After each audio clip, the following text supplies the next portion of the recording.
अमेरिकी हमलों से कमजोर नहीं हुई ईरान की मिसाइल ताकत, बुलडोजर से ही खोल दी 69 में से 50 सुरंगें। ईरान की मिसाइल ताकत पर एक रिपोर्ट आ गई है। रिपोर्ट में क्या कुछ कहा गया है, चलिए बताते हैं। नमस्कार, बहुत स्वागत है आपका। न्यूज़ 18 का डिजिटल प्लेटफॉर्म आप देख रहे हैं। मैं हूं रितु सिंह। अमेरिकी राष्ट्रपति डोनाल्ड ट्रंप की परेशानी बढ़ा सकती है ये रिपोर्ट, और इस रिपोर्ट के अनुसार ईरान के अंडरग्राउंड ठिकानों में अभी भी लगभग 1000 मिसाइलें सुरक्षित रखी हैं। अमेरिका और इसराइल ने दावा किया था कि जंग के बीच उनके लगातार हमलों ने ईरान की मिसाइल ताकत को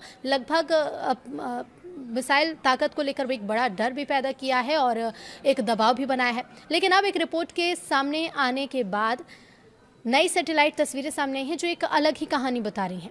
ईरान ने केवल बुलडोजर और डंप ट्रकों जैसी साधारण मशीनों की मदद से अपने कई भूमिगत यानी कि अंडरग्राउंड मिसाइल ठिकानों को फिर से चालू भी कर लिया है।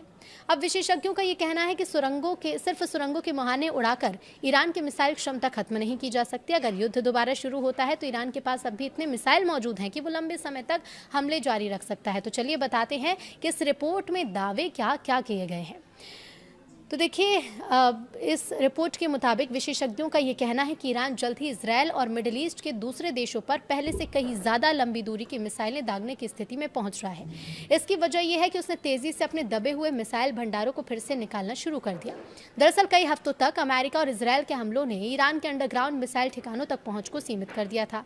इसके लिए सड़कों को नष्ट किया गया, सुरंगों के प्रवेश द्वार यानी एंट्री गेट मलबे में दबा दिए गए। लेकिन अब CNN ने सैटेलाइट तस्वीरों के हवाले से बताया कि ईरान ने बुलडोजर और डंप ट्रकों जैसी साधारण मशीनों का इस्तेमाल कर अमेरिका और इसराइल के इस महंगे सैन्य अभियान का जवाब दिया है। विशेषज्ञों का ये मानना है कि इससे साबित होता है कि केवल सुरंगों के गेट को निशाना बनाकर तेहरान की मिसाइल क्षमता को खत्म नहीं किया जा सकता।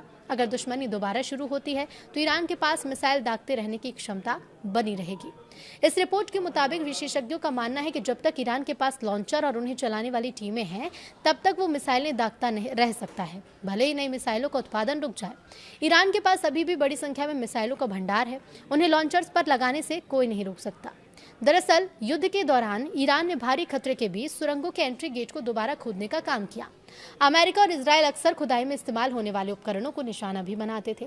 फिर भी इसी काम की वजह से ईरान पूरे युद्ध के दौरान मिसाइलें दागता रहा, हालांकि पहले की तुलना में काफी कम संख्या में।